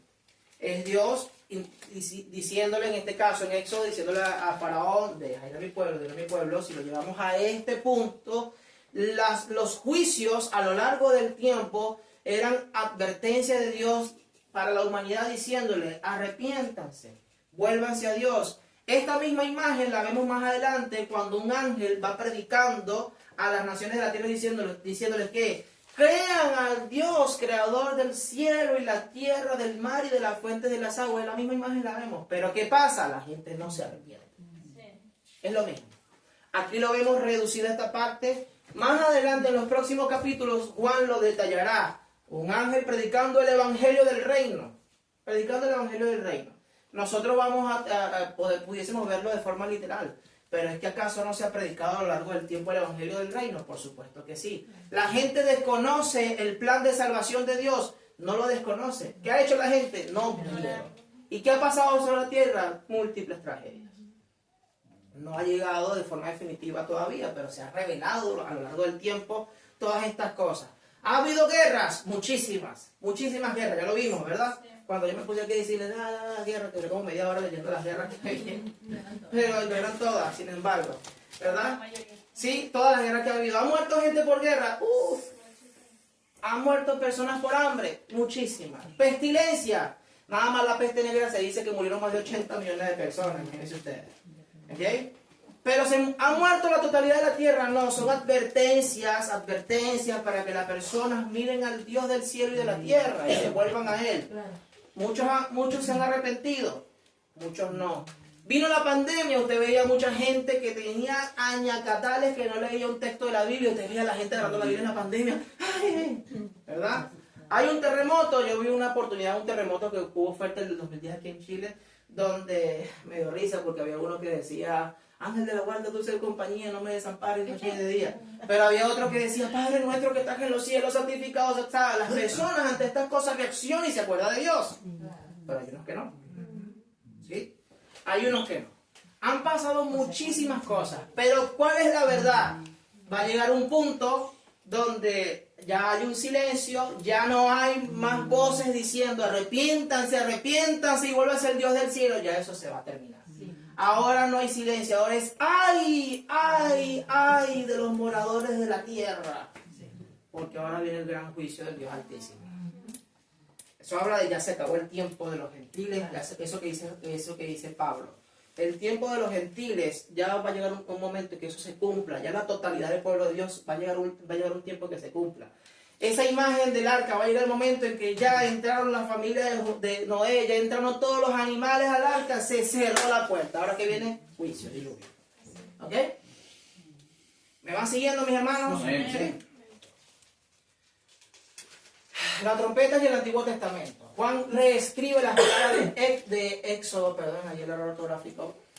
Éxodo en clave escatológica universal. Elementos descritos, granizo y fuego. Conexiones en Éxodo 9, 23-24 y en Ezequiel también se habla de un juicio similar 38-22. Las plagas de Egipto como prototipo. Dios usa los mismos instrumentos de juicio historial en el tiempo final. Mar convertido en sangre, Éxodo 7, 12, 21, Isaías 13, 10. La primera plaga de Egipto reaparece escatológicamente. En el judaísmo, Dios repite sus señales de liberación. Estrella, ajenjo, que amarga las aguas. Jeremías 9:15 y 23:15. Anoten esas citas para que las estudien, mis hermanos, y ustedes puedan hacer las comparaciones, por favor. Porque aquí si se las extiendo, sería más largo el asunto. Jeremías usa ajenjo para el juicio sobre habla de ajenjo, Jeremías, para el juicio sobre la Israel idólatra. Juan lo retoma como juicio, pero en escala universal. Sol y luna oscurecido, ya lo vimos. Lo tenemos en, no me acuerdo la cita cuál era. Pero bueno, Isaías 13:10 y, pues, no recuerdo. Joel 2, 10:31. Lenguaje del día del Señor. Los profetas lo usaban para caídas de imperios prácticamente. Juan lo escala a nivel escatológico, a nivel global. El árbol como Israel, Isaías 5:7, Jeremías 11:16, Romanos 11:24. El símbolo del árbol en el Antiguo Testamento representa a Israel. Naciones. La destrucción de la tercera parte evoca el remanente que sobrevive. Esta es una interpretación igual. El Dr. Bale dice que las trompetas son juicios parciales, pues se habla de una tercera parte siempre.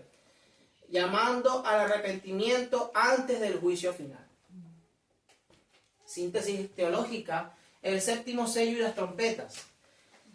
La oración mueve el juicio. ¿Se acuerdan de la oración de los siervos del Señor? Perfecto. Las oraciones de los santos en Apocalipsis 8, 3, 4, el altar del incienso, son el detonante del juicio. Dios responde al clamor de los mártires de Apocalipsis 6, 10. Juicios parciales, no finales. El patrón de la tercera parte indica parcialidad deliberada. Son advertencias divinas que llaman al arrepentimiento. Esto se conecta con Apocalipsis 9, 20 al 21. No es destrucción total aún. Interpretaciones históricas.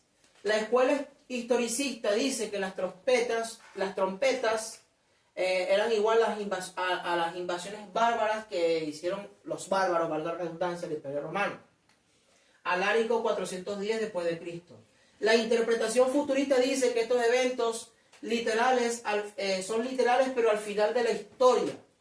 Y la interpretación idealista dice que estos son principios espirituales permanentes, y yo considero que como lo vamos manejando el estudio, nos acercamos un poco más a la idealista, porque estas son cosas que hemos visto desarrollarse de forma continua a lo largo del tiempo. ¿Sí? En los últimos 2000 años han sucedido guerras, han sucedido pestes, ha habido hambre, pero todavía no se ha desatado el juicio de forma definitiva. ¿Okay? Verlo como una interpretación preterista puede ser, porque hay unas cosas que se cumplieron de forma inmediata, pero han seguido sucediendo cosas a lo largo del tiempo. Ok, Cristo nuestro Señor, centro hermenéutico. El Cordero abrió el séptimo sello. Las trompetas son ejecutadas bajo su soberanía. Juan Peterson dice que los sellos comienzan con la victoria de Cristo y terminan con el triunfo de su reino. La quinta trompeta, el pozo del abismo, langostas demoníacas y el primer ay, tormento espiritual sin muerte. Apocalipsis 9, 1 al 12.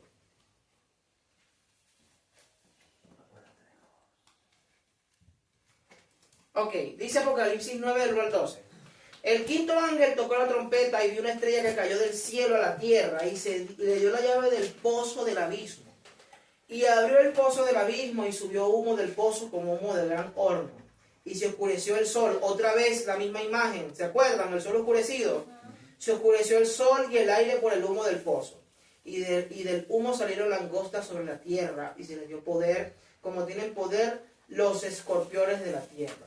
Y se les mandó que no dañasen a la hierba de la tierra, ni a cosa verde alguna, ni a ningún árbol, sino solamente a los hombres que no tuviesen el sello de Dios en sus frentes.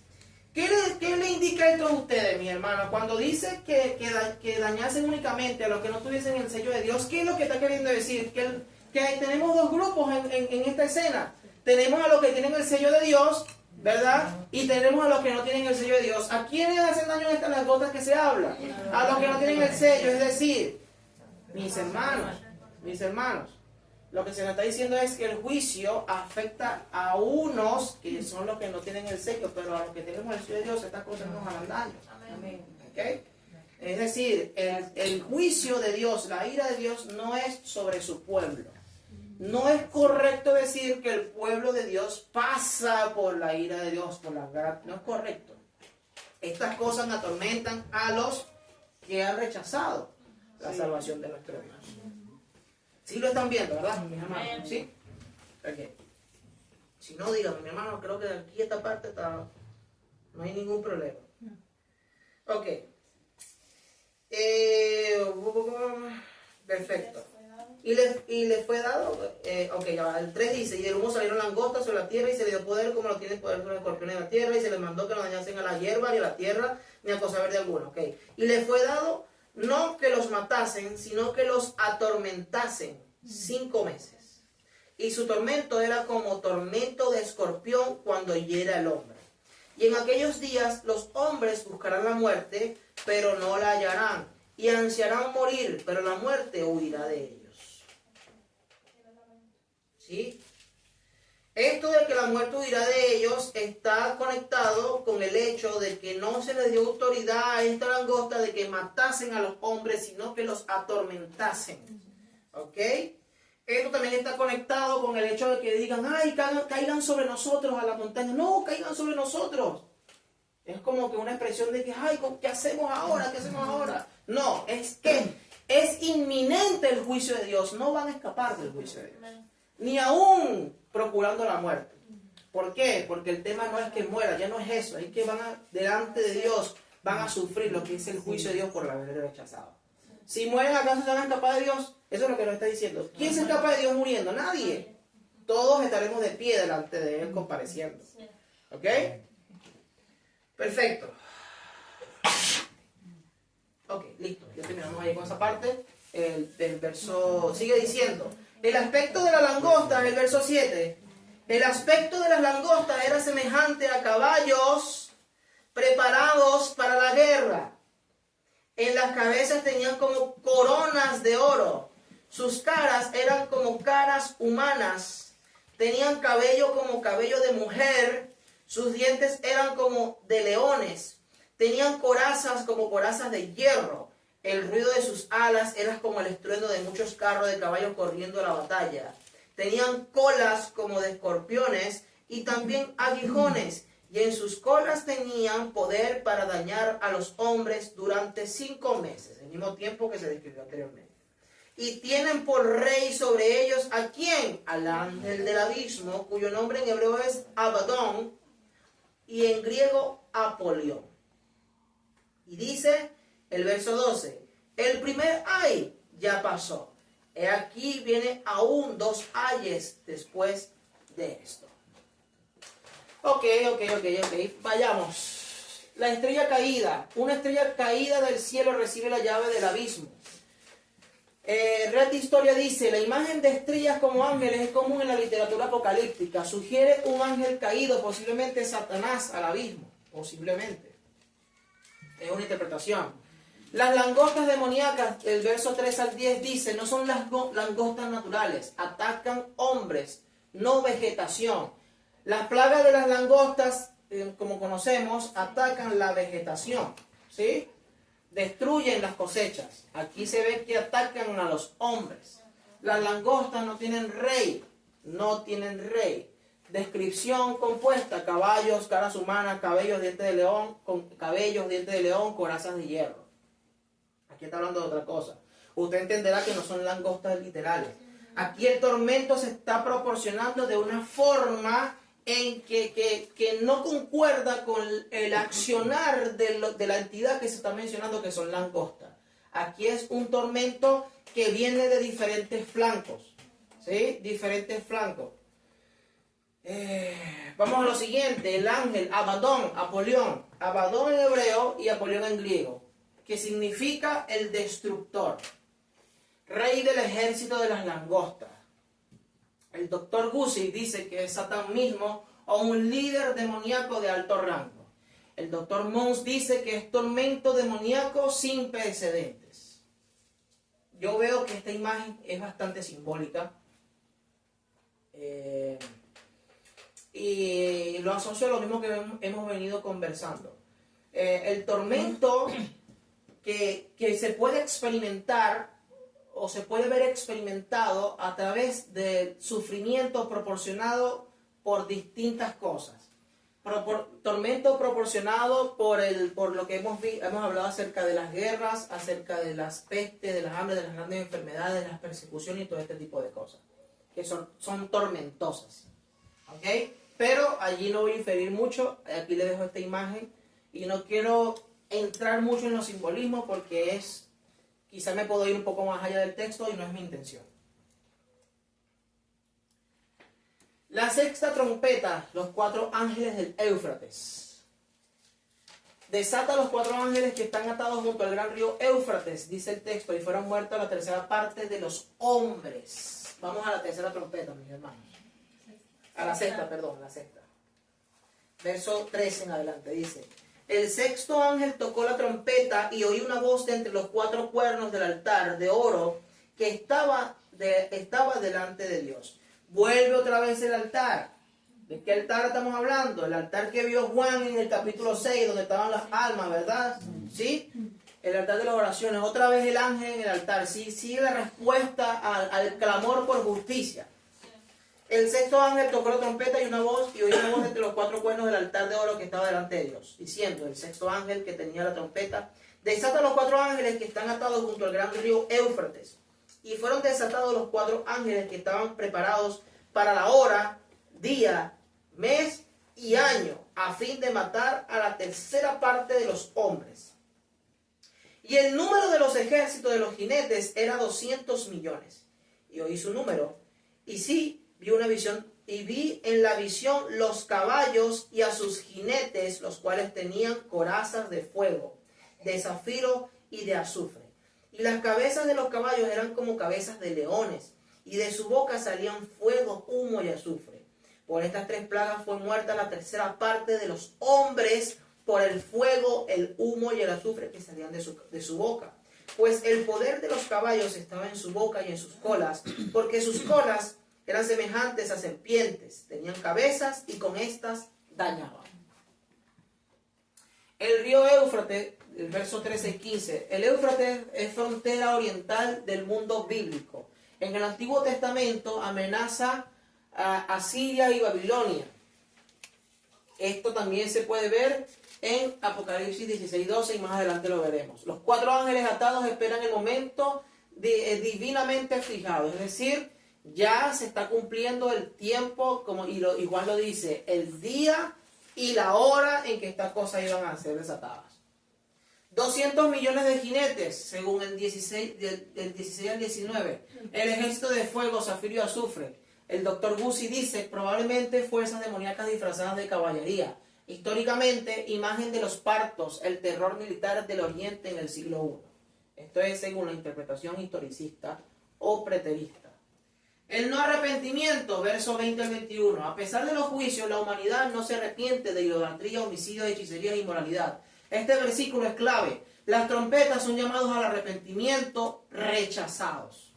Es decir, esto es por causa del no arrepentimiento. Y lo vemos en el verso 20 al 21 que dice, y los otros hombres que no fueron muertos con estas plagas, ni aun así se arrepintieron de las obras de sus manos, ni dejaron de adorar a los demonios, de las imágenes de oro, de plata, de bronce, de piedra y de madera, las cuales no pueden ver, ni oír, ni andar. Y no se arrepintieron de sus homicidios, ni de sus hechicerías, ni de su fornicación, ni de sus hurtos. Es decir, a pesar de todo lo que está sucediendo, el ser humano sigue de forma decidida no volverse al Señor. Perfecto. Síntesis, los 3 ayes y el juicio escalón por escalón. Continuidad con Apocalipsis 6 y 7. Los sellados de Apocalipsis 7 son protegidos. En Apocalipsis 9:4, solo a los hombres que no tuviesen el sello de Dios, sobre ellos cae el juicio. El sello del capítulo 7 tiene consecuencias directas en el capítulo 9. La función de las trompetas. Confesión Episcopal Mexicana dice, las trompetas son advertencias que ponen en juego los elementos de la obra salvadora de Dios. No venganza ciega, sino pedagogía divina. Es decir, el Señor disciplinando a las naciones.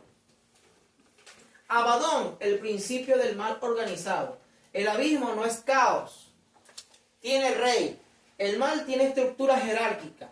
En contraste, los sellados tienen al Cordero, 2 reinos con 2 reyes. La gran antítesis de Apocalipsis, es decir, los que gobiernan con Cristo y los que están subordinados al mal. El no arrepentimiento, tragedia central. En Apocalipsis 9, 20, 21, el mayor juicio no es el tormento físico, sino la dureza del corazón, y es el problema. El problema no son los juicios, el problema es el ser humano que rechaza a Dios. Ese es el problema. ¿Ok? El endurecimiento de la humanidad ante el llamado divino es el verdadero ay del capítulo, ay de los moradores de la tierra, que ni aún con todo lo que está pasando se vuelven al Dios verdadero, sino que siguen adorando a los demonios, así dice Juan. Adoran a los demonios, no se arrepienten de su hechicería, de su inmoralidad sexual, de sus hurtos, de sus homicidios, siguen empecinados en hacer el mal. Estructura interna. ¿Cómo se conectan los capítulos? Teología de recapitulación. Cada serie de visiones aporta nuevas facetas del mismo drama. Lo que estamos viendo desde el principio se va repitiendo, pero ¿qué es lo que hace Juan? Lo que le dije al principio, él presenta estas mismas cosas desde distintos ángulos. El sello de Apocalipsis 7:3-4 significa en Apocalipsis 9:4 protección. Los sellados son inmunes al tormento demoníaco del quinto sello. El sello divino no es decorativo, es funcional. ¿Quién se sostendrá? Según Apocalipsis 6:17. En Apocalipsis 9:17 se da la respuesta. ¿Quiénes están de pie? Solamente la gran multitud que está de pie delante del Cordero. El capítulo 7 responde, el 8 y el 9 muestra lo que evitan los redimidos. ¿Se están dando cuenta del patrón? ¿Sí? Juan está presentando un drama y de este drama solamente unos estarán de pie y son aquellos que están con el Cordero. Las trompetas del capítulo 8 y 9, los sellos son en los sellos en el capítulo 6. Relación debatida, secuencial o recónica. Bale dice que el séptimo sello contiene las 7 trompetas, que es una estructura de matrioska. Abadón, capítulo 9, verso 11, se revela en el capítulo 12, 7 y 9 como Satán. Y se dice, ay de los moradores de la tierra porque ha descendido sobre ellos. Ustedes han leído esa parte del dragón, cuando el dragón es echado del cielo, que clama un ángel y dice, ay de los moradores de la tierra. Bueno, aquí se ve prácticamente lo mismo. El rey del abismo anticipa la gran caída de Satanás en Apocalipsis 12. Los capítulos 8 y 9 son el preludio del conflicto central de Apocalipsis. Los sellados cantan, el mundo tiembla. El Cordero es juez y refugio al mismo tiempo. La salvación pertenece a nuestro Dios, es el canto que está sentado en el trono y al Cordero. Apocalipsis 7:10. Capítulo 7, Israel sellado, multitud universal. Capítulo 8 y 9, las trompetas, juicio y llamado. Apocalipsis 6:9, un drama coherente. Cristo, centro de todo. Amén. Amén. Estamos listos, mis hermanos queridos. Gracias al Señor. Vamos a ponernos de pie para que se puedan inspirar ahí un poquito.